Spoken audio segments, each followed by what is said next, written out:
apresentar o terceiro seminário, Lei Processual Penal no Tempo, Espaço e sua interpretação. Eu vou começar falando um pouco sobre a parte da interpretação da lei penal. A interpretação da lei é uma forma de buscar o seu verdadeiro sentido, buscando entender a vontade daquela lei. Na doutrina, são divididas em três principais métodos de interpretação da lei penal, sendo elas a interpretação quanto ao sujeito, quanto aos meios ou quanto ao resultado. Quanto ao sujeito, é dividido em três principais categorias. A interpretação autêntica, que é aquela praticada pelo próprio legislador, através de lei posterior ou através do próprio texto de lei.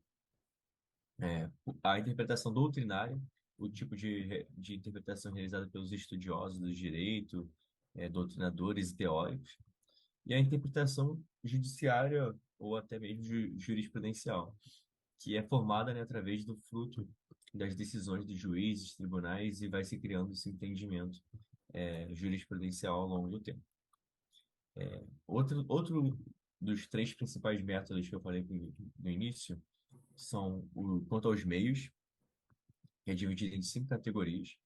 A interpretação histórica, que busca entender a lei através de uma análise de quando aquela lei foi criada, assim, um embasamento, né, temporal. A interpretação sistemática, que é a interpretação relacionada à coerência de como aquela lei se encaixa em todo o ordenamento jurídico pátrio, né? Lá não pode ser uma lei que não tenha sentido algum quando colocada de frente com outras leis. A interpretação teleológica, que é justamente uma interpretação ligada à causa final, do porquê aquela lei foi criada, né? Na finalidade dela.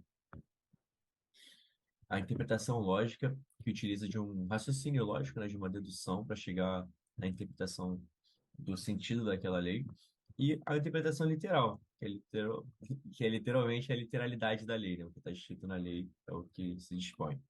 E, por último, o método quanto ao resultado, que também é autoexplicativo, né? E tem três categorias também, como a primeira. A interpretação extensiva, que é utilizada para ampliar o alcance que aquela lei vai ter, justamente para atingir o objetivo que aquela lei gostaria de alcançar, mas que por alguma uma razão fique limitado. A interpretação restritiva, justamente o oposto dessa que eu falei anteriormente, que busca restringir os efeitos da lei também para dar o verdadeiro entendimento, né, o verdadeiro sentido daquela lei. E a interpretação declarativa, que se entende que naquela situação, quanto ao resultado, a lei entende justamente o que está previsto naquela lei. Então, ela cumpriu com uma perfeição assim o seu papel. Dentro desse mesmo assunto da interpretação, temos também a interpretação por analogia e, que não é a mesma coisa, a interpretação analógica. A por analogia se dá como uma forma de integração na lei.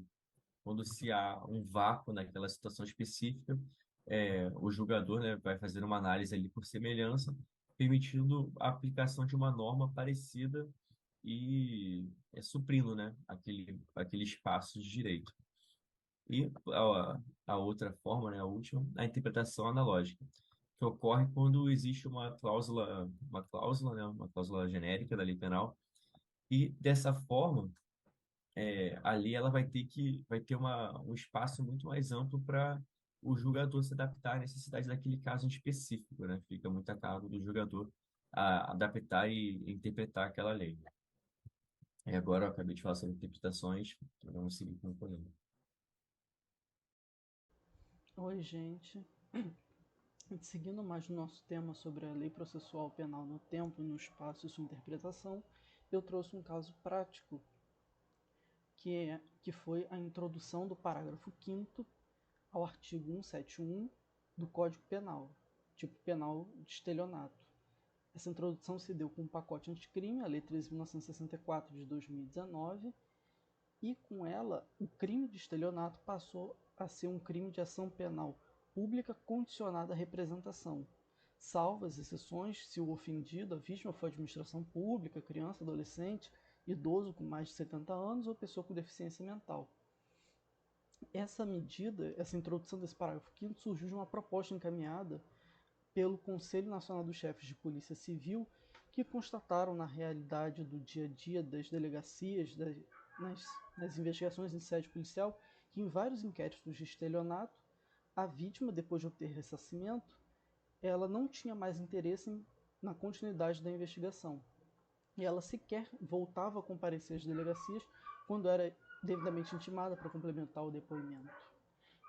Essa mudança, essa lei, trata-se de uma lei mista, ou seja, uma norma processual material. Ela alterou um dispositivo do Código Penal, um conteúdo material, mas que gerou repercussões no processo penal, introduzindo uma condição de procedibilidade nesse tipo penal.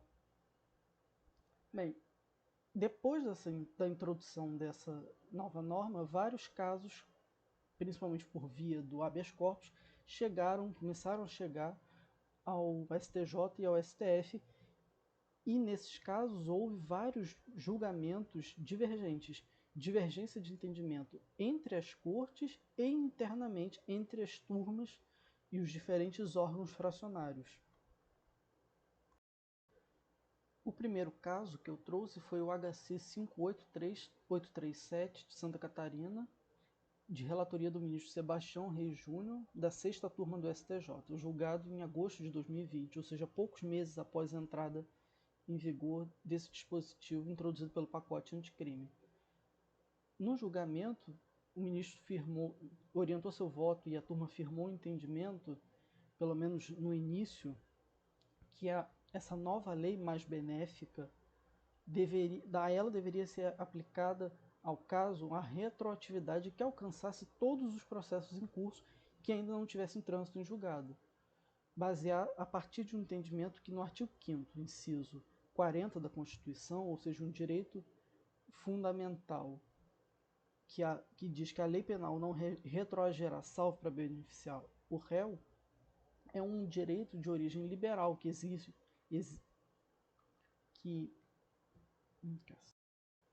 exerce uma função de limitador do poder do Estado, inclusive o poder punitivo.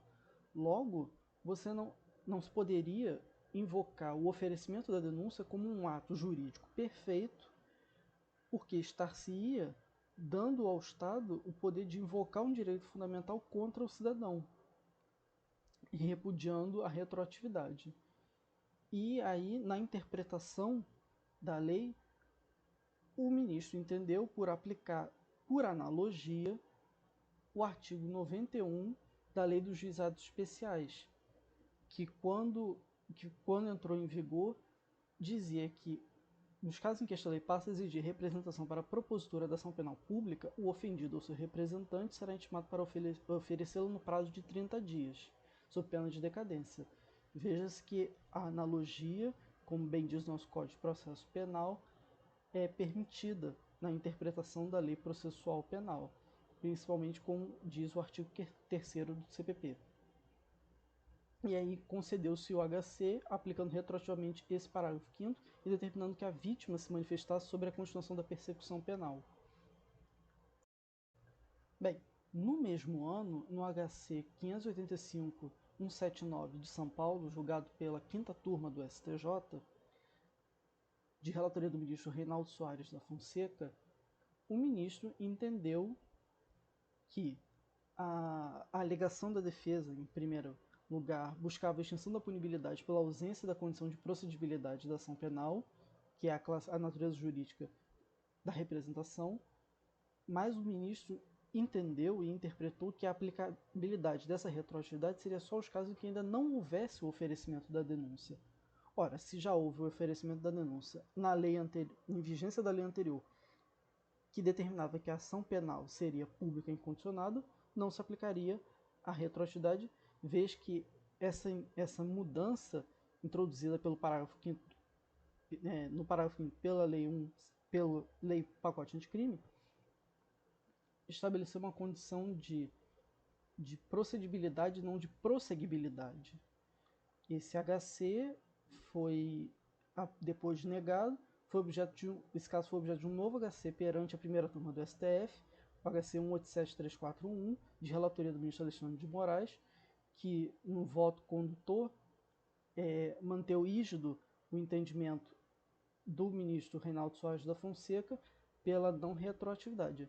Ressalta-se que essa posição mostrou-se contrária à doutrina e à própria jurisprudência do STF ao longo dos anos sobre a retroatividade das normas mistas. Muito bem. Após essas divergências entre a quinta e a sexta turma do STJ, o HC 610-201, com origem de São Paulo, de relatoria do ministro Ribeiro Dantas, foi julgado pela terceira sessão, que reúne a quinta e a sexta turma do STJ, para que se uniformizasse o entendimento. E por maioria, foi julgado, em março de 2021, já, que a exigência de representação da vítima no crime de estelionato não retroagiria aos processos com a denúncia já oferecida, como argumento de fundo que se estaria respeitando os princípios constitucionais do ato jurídico perfeito e do direito adquirido, ressaltando que essa mudança legislativa seria uma condição de procedibilidade e não de prosseguibilidade. Logo, a aplicação retroativa aos processos com denúncia já oferecidos restaria inviável. E por maioria, esse foi o entendimento firmado na terceira sessão, uniformizando o entendimento internamente no STJ. Por fim, depois que a terceira sessão do STJ uniformizou seu entendimento interno sobre esta matéria, já em 2023, houve o julgamento de um HC no STJ que seguiu o entendimento firmado anteriormente e negou que a aplicação da retroação no crime de estelionato, a retroação da representação introduzida pelo pacote anticrime, o HC 686-746 do Rio de Janeiro. A denegação dessa ordem foi objeto de HC 208-817, perante a primeira turma do STF, de relatoria da ministra Carmen Lúcia.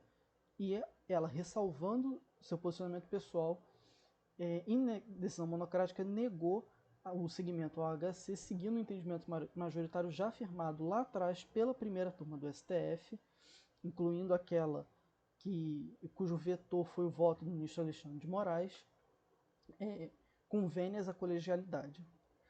Este HC foi objeto de um agravo regimental em que a relatora levou o tema a julgamento no plenário virtual para que o STF internamente também uniformizasse seu entendimento, haja vista que também havia no STF posicionamentos divergentes entre a primeira turma e a segunda turma. No julgamento deste agravo, com o voto condutor da ministra relatora Carmen Lúcia, depois de citar os julgamentos divergentes entre as turmas, entendeu que, no caso, dever-se aplicar a máxima efetividade dos direitos fundamentais, entendendo sim pela retroatividade da condição de representação introduzida pelo parágrafo 5º no artigo 171 do Código Penal, introduzido pelo pacote anticrime. Este foi um julgamento acontecido em abril deste ano, de 2023, entendendo que, após a introdução deste parágrafo 5º, a vítima deveria ser intimada para manifestar seu interesse no prosseguimento da ação penal, e que a ação penal deveria ficar suspensa até o pronunciamento da ofendida, e não havendo, haveria o trancamento da ação penal, sendo este HC concedido por maioria, não por unanimidade, às vistas que houve votos divergentes, inclusive do ministro Alexandre de Moraes. Enfim, é isso.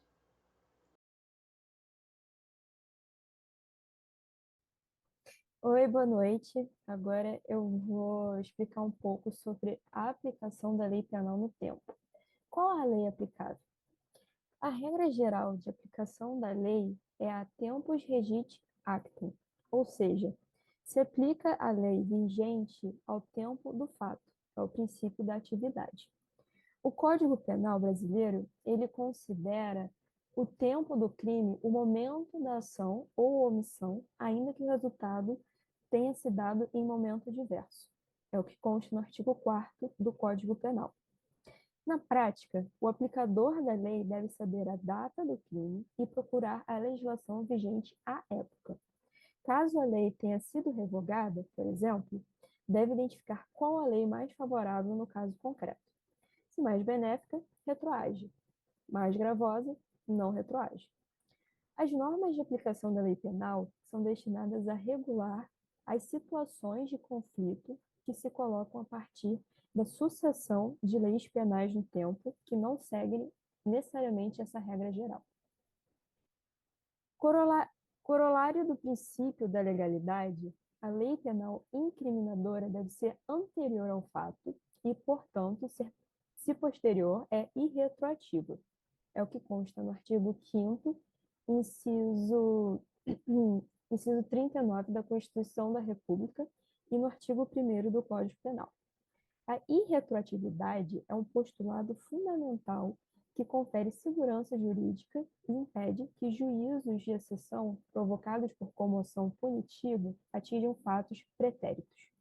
A irretroatividade da lei penal mais grave se aplica não só à criação de novos crimes, mas também ao aumento da pena ou qualquer agravamento da situação do infrator, como, por exemplo, um regime de cumprimento de pena mais rígido, aumento do prazo prescricional ou qualquer outro que afete os direitos de liberdade do réu. A exceção é a lei penal mais benéfica, que está no artigo 5º, inciso 40 da Constituição da República e o artigo 2º, parágrafo único do Código Penal, que alcançará tanto fatos pretéritos à vigência da lei, ainda que alcançados por sentença condenatória transitada em julgado, quanto fatos posteriores à sua revogação, que é o princípio da extraatividade. O fundamental aqui é reconhecer qual a lei mais favorável ao infrator e estabelecer uma comparação.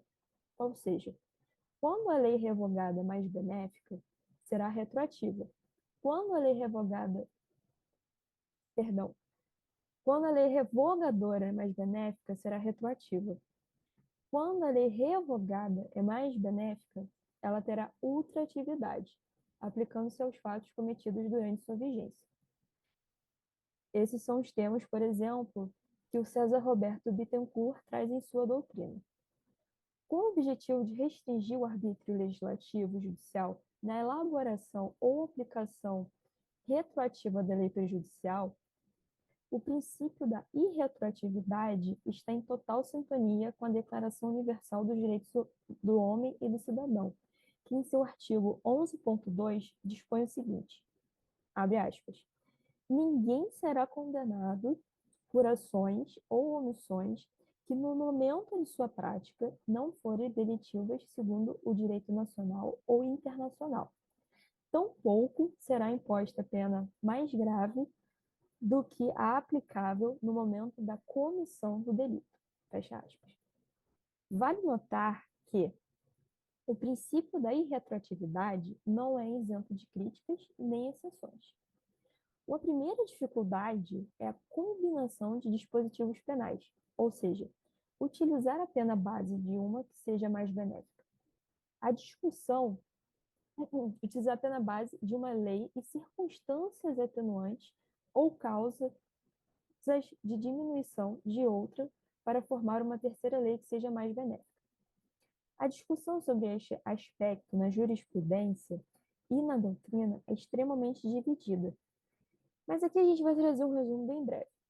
Os contrários a esta prática argumentam que feriria a separação de poderes e os a favor argumentam que a expressão constitucional, salvo para beneficiar o réu, não conhece exceções. Outra grande controvérsia sobre o tema é a ultratividade das leis excepcionais e temporárias.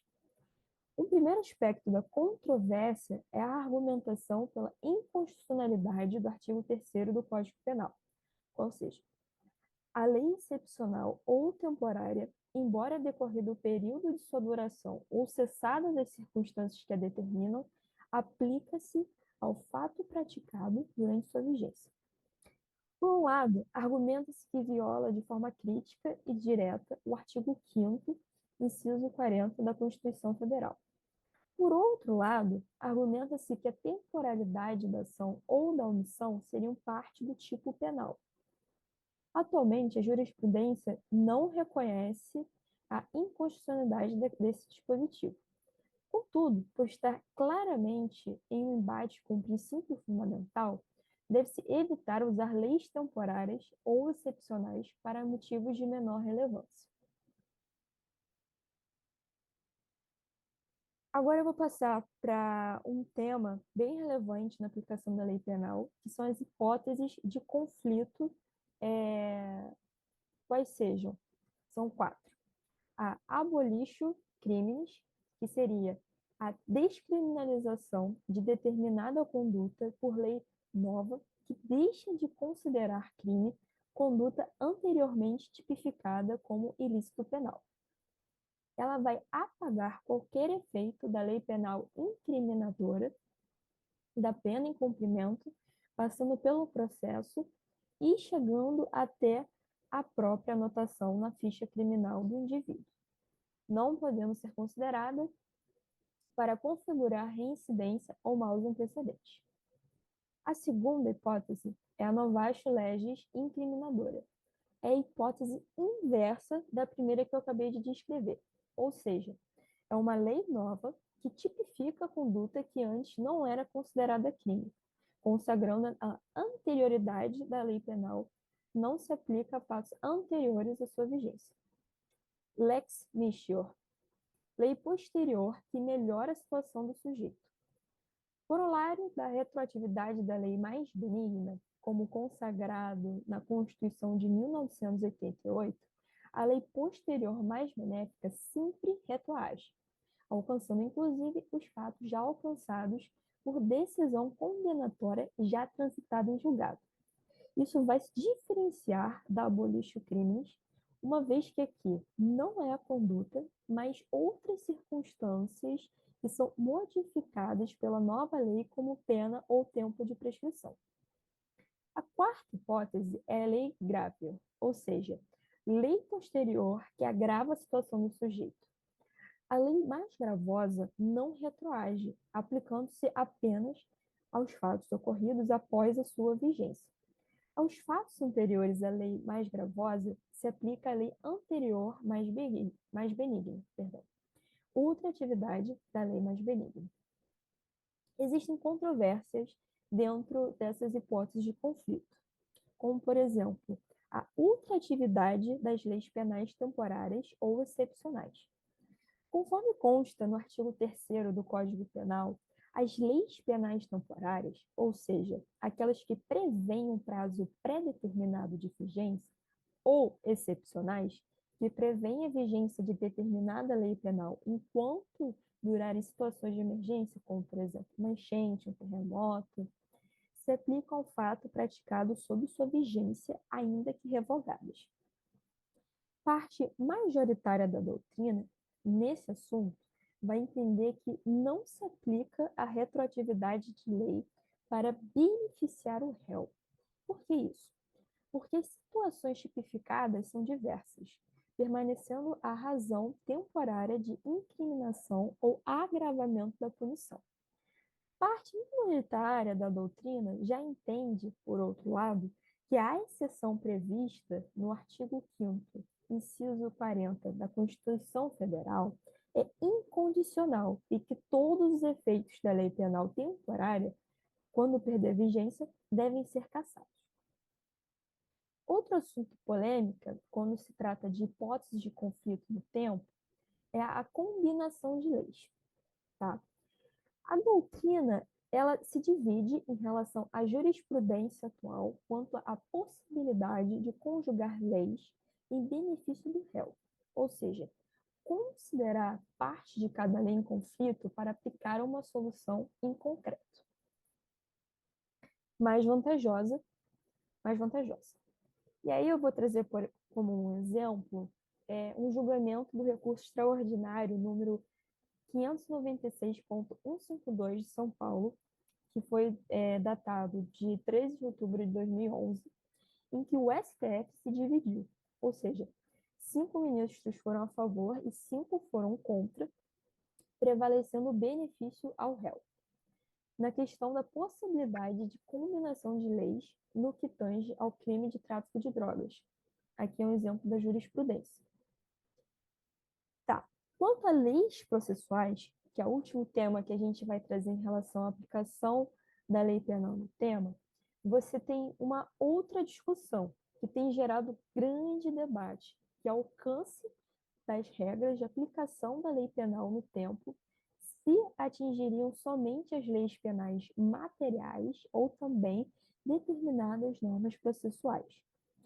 primeira maneira segura é identificar se a questão objeto de disputa está prevista ou não no Código Penal.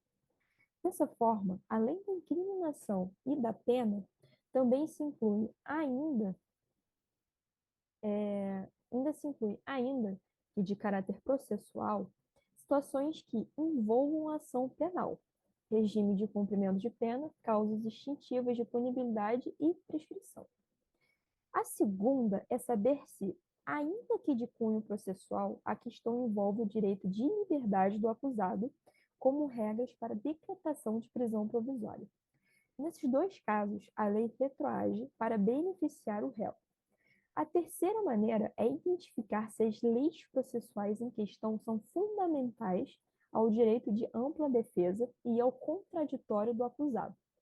Nessa hipótese, a doutrina e a jurisprudência não têm uma posição unânime, mas sendo uma tendência a considerar que essas normas têm caráter híbrido e, portanto, não são meros procedimentos, mas verdadeira garantia do acusado. Agora eu vou passar a palavra para o colega. Meu nome é José Eduardo de Souza Veloso e eu vou falar sobre a lei processual no espaço. Então, quando trata-se da lei penal no espaço, deve-se observar dois critérios importantes. Determinar onde ocorreu o crime para fins penais, se a lei penal brasileira é aplicável a esse crime, de acordo com o artigo 6º do Código Penal. Considera-se praticado o crime no lugar em que ocorreu a ação ou omissão no todo ou em parte, bem como onde se produziu ou deveria produzir-se o resultado. Analisando o referido artigo do Código Penal, admite-se tanto o local onde ocorreu a ação ou omissão, quanto o local onde se produziu ou deveria produzir o resultado. Então, quanto ao lugar do crime, o Código Penal é muito menos restrito do que quanto ao tempo do crime. Isso se dá por força da teoria escolhida pelo legislador para elaborar o artigo 6º. Teoria da atividade. Aplica-se a lei do local em que ocorreu a ação ou omissão. Teoria do resultado. Aplica-se a lei do local onde ocorreu o resultado. Teoria da ubiquidade ou mista. Aplica-se a lei do local onde ocorreu a ação ou omissão no todo ou em parte, bem como onde se produziu ou deveria se produzir o resultado. Então, foi essa teoria adotada pelo legislador quando elaborou o artigo 6º do Código Penal. Então, a territorialidade. Trata-se da aplicação da lei brasileira aos delitos praticados dentro do território soberano. Conforme o artigo 5 do Código Penal, aplica-se a lei brasileira sem prejuízo de convenções, tratados e regras de direito internacional ao crime cometido no território nacional. A territorialidade da lei penal é considerada relativa. Por que relativa? Pois o legislador já abriu uma seção sem prejuízo de convenções, tratados e regras de direito internacional. Então, um exemplo dessa exceção acontece com os embaixadores estrangeiros. Então, caso pratiquem um crime aqui no Brasil, eles serão processados de acordo com a lei do seu país de origem, não com as leis brasileiras. Então, dito isso, é necessário também entender que o legislador entende como território nacional, porque o território está dividido em dois tipos: território propriamente dito e território por extensão. O território nacional, de acordo com superfície terrestre, mar territorial até 12 milhas, águas interiores e espaço aéreo correspondente. Território por extensão, o território ficto, embarcações e aeronaves brasileiras públicas ou a serviço do governo brasileiro, onde quer que estejam. Aeronaves, embarcações matriculadas no Brasil de propriedade privada que se encontram em alto mar ou em espaço aéreo situado em alto mar.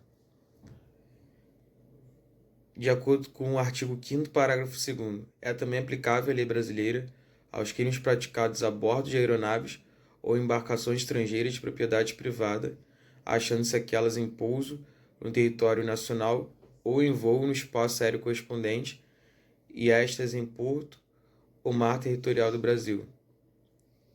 Extraterritorialidade. A extraterritorialidade trata-se das hipóteses da aplicação da lei penal brasileira a crimes praticados fora do território brasileiro. Divide-se em extraterritorialidade incondicionada e extraterritorialidade condicionada. Na extraterritorialidade, conforme o artigo 7º, ficam sujeitos à lei brasileiras, embora cometido no estrangeiro os crimes contra a vida, a liberdade do presidente da República, contra o patrimônio ou a fé pública da União, do Distrito Federal, do Estado, de território, de município, de empresa pública, sociedade de economia mista, autarquia ou fundação instituída pelo poder público, contra a administração pública, por quem quer que esteja a seu serviço, de genocídio, quando o agente for brasileiro ou domiciliado no Brasil.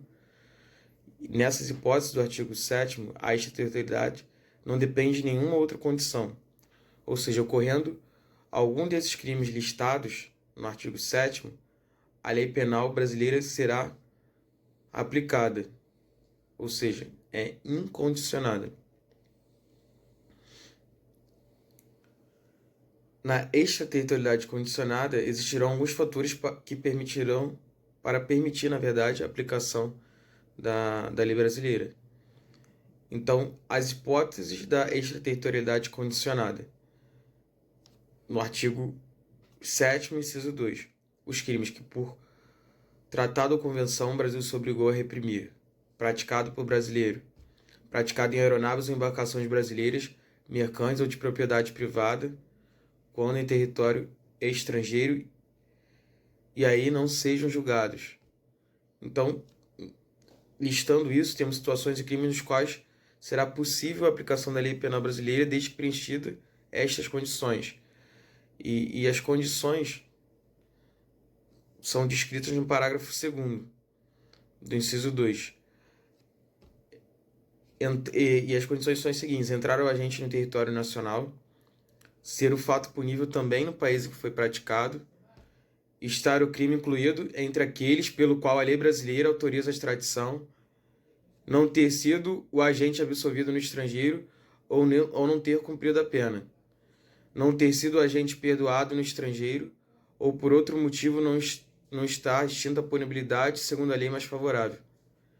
Então, deste modo, ao contrário do que ocorre na extraterritorialidade condicionada, não vai bastar que ocorra a situação prevista no artigo 7º, inciso 2. Deve ainda existir as premissas do parágrafo 2º para que possa ser aplicada a lei penal brasileira. Então, vamos fazer uma comparação para que seja fácil de entender. Na extraterritorialidade incondicionada, exemplo, alguém atenta contra a vida do presidente da República. Então, será aplicado a lei penal brasileira independente das circunstâncias. Extraterritorialidade condicionada. Se o brasileiro pratica um crime fora do Brasil, ele será punido unicamente se presente as condições a seguir: entrar em território nacional, não foi absolvido ou cumpriu pena pelo mesmo fato no exterior, não foi perdoado ou teve extinta a sua punibilidade no estrangeiro. E, não menos importante, o parágrafo 3º desse artigo versa sobre uma última hipótese de extraterritorialidade condicionada, chamada por parte da doutrina de hipercondicionada. Então, seria o caso de a lei brasileira aplicar ao crime cometido por estrangeiro contra brasileiro fora do Brasil, se reunidas as condições previstas no parágrafo anterior. Então, não foi pedida ou negada a extradição. Houve requisição no Ministério da Justiça. Então, nesse caso, além das hipóteses previstas no parágrafo 2º, existe ainda a hipótese de punição de um estrangeiro que pratique o crime contra um brasileiro fora do Brasil. Então, nesse caso, no entanto, além de respeitar o que está previsto no artigo 2º, vai ser necessária mais duas condições: que não seja pedido a extradição para o autor e que o ministro da Justiça requisite a aplicação da lei brasileira ao caso concreto. Então, especificamente, nos crimes praticados contra o brasileiro por estrangeiro fora do Brasil, se o governo estrangeiro manifestar-se pela extradição de seu cidadão para que possa puni-lo pelo fato, então o Brasil ele primeiramente deve analisar o pedido de extradição antes que possa punir o autor utilizando seu próprio Código Penal. Então, territorialidade. Nesse caso, no caso da intraterritorialidade, é uma mitigação à territorialidade, permitindo a aplicação da lei estrangeira a fato praticado em território brasileiro. É o que acontece, por exemplo, no caso da imunidade diplomática, por força da Convenção de Viena. Então, nesse sentido, é possível que um fato típico, segundo a lei penal brasileira, seja praticado por um indivíduo em território nacional e não ser objeto de aplicação da nossa lei penal, mas da lei penal estrangeira por força da intraterritorialidade. Então, o cômputo de pena no estrangeiro. Então, segundo o entendimento majoritário da doutrina, nos casos de extraterritorialidade condicionada, se a gente cumpriu pena no estrangeiro, então ele não pode mais responder novamente no Brasil, pois falta uma condição. Já se for o caso de extraterritorialidade incondicionada, então a gente poderá responder novamente pelo mesmo ato, pelo mesmo delito no Brasil, mas a pena deverá ser abatida nos termos do artigo 8º, evitando-se assim a violação do princípio do bis in idem. Princípio sobre a lei penal no espaço. Princípio da bandeira ou pavilhão, aplicável nos casos em que o navio e embarcação está em alto mar. Princípio da real defesa ou proteção, aplicável quando importa a nacionalidade ou bem jurídico tutelado. Exemplo do artigo 7º do Código Penal, que é o crime contra a vida ou a liberdade do presidente da República. Contra o patrimônio ou a fé pública da União, do Distrito Federal, do Estado, do território, do município, de empresa pública, sociedade de economia mista, autarquia ou fundação instituída pelo poder público, contra a administração pública, por quem está a seu serviço. De genocídio, quando agente for brasileiro domiciliado no Brasil. Princípio da justiça universal cosmopolita, direito de todos os países de punir tais crimes. Exemplo também elencado no artigo 7º do Código Penal, no inciso 1. Trata do genocídio, quando a gente for brasileiro domiciliado no Brasil. Oi, eu sou o Tailon. Meu grupo falou um pouco sobre a lei processual penal no tempo e espaço e sua interpretação, e eu vou falar um pouco sobre os princípios que regem a lei processual penal. O primeiro princípio que eu vou falar é o princípio da aplicação imediata, ou então o princípio da imediatidade, ou tempus rege actum. Segundo esse princípio, os atos processuais eles são regidos pela lei vigente no momento da sua realização. Ou seja, um ato processual ele deve ser realizado conforme a lei processual penal que está vigente naquele momento. Ao contrário da lei penal, que é regida pelo princípio da irretroatividade e da retroatividade da lei mais benéfica, a lei processual ela tem aplicação imediata. Ou seja, todos os processos que estão em andamento aplica-se a lei daquele momento, desde que sejam respeitados os atos processuais já praticados e os direitos já adquiridos.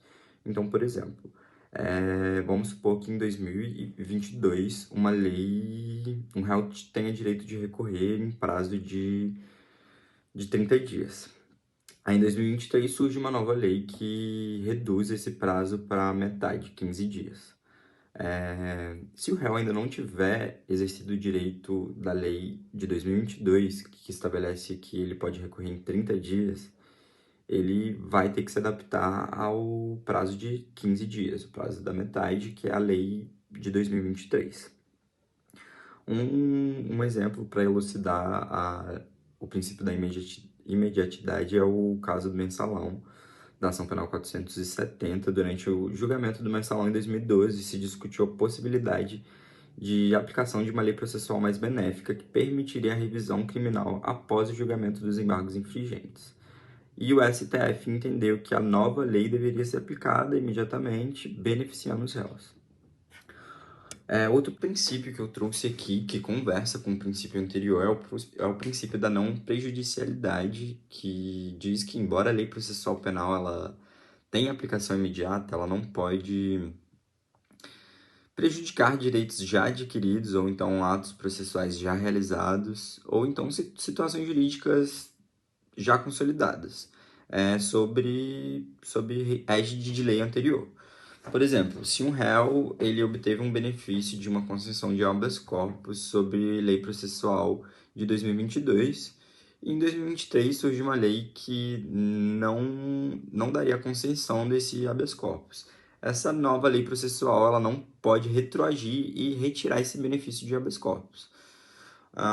Outro exemplo que elucida o princípio da não prejudicialidade, mas talvez não tenha uma relação direta com a lei processual penal, e sim com a lei penal, é a lei da ficha limpa, que foi sancionada em 2010 e que torna inelegível por 8 anos qualquer candidato que já tenha sido condenado por órgão colegiado. Por exemplo, quando a lei foi aprovada, houve uma discussão se ela se aplicaria ou não a condenações ocorridas antes de sua vigência, e em 2011 o STF ele decidiu por sua maioria que a lei não teria efeito retroativo para casos anteriores à sua vigência, respeitando assim o princípio da não prejudicialidade ou da irretroatividade da lei mais gravosa. Outro princípio que eu achei importante trazer aqui para elucidar é o princípio da territorialidade na lei processual penal, que estabelece basicamente que um Estado julga crimes cometidos dentro de seu território, independente da nacionalidade dos envolvidos. Embora, certamente, assim como em diversos princípios, há exceções. Exceções essas como, por exemplo, a extraterritorialidade ou então imunidades, como imunidade diplomática, mas a regra geral é de que a jurisdição penal ela se limita ao território do Estado. Outros princípios, como, por exemplo, da nacionalidade, o da proteção e o da princípio do pavilhão, também podem influenciar na aplicação da lei processual penal.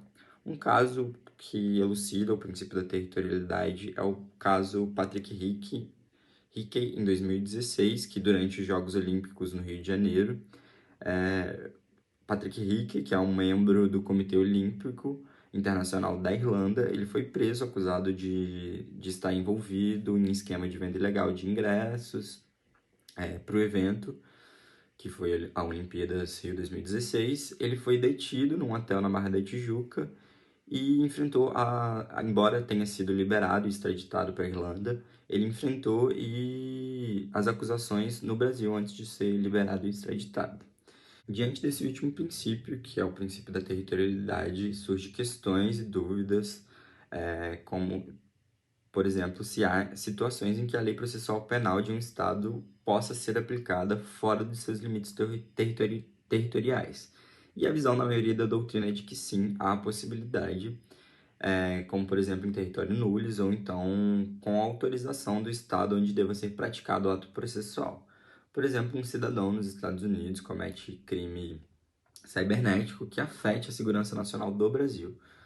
Os Estados Unidos acham interessante, acham válido que o cidadão seja julgado e o ato processual seja praticado pela legislação brasileira, ou então em caso de guerra em território ocupado. Dito isso, eu espero que tenha conseguido elucidar os principais princípios da lei processual no tempo e espaço, e obrigado.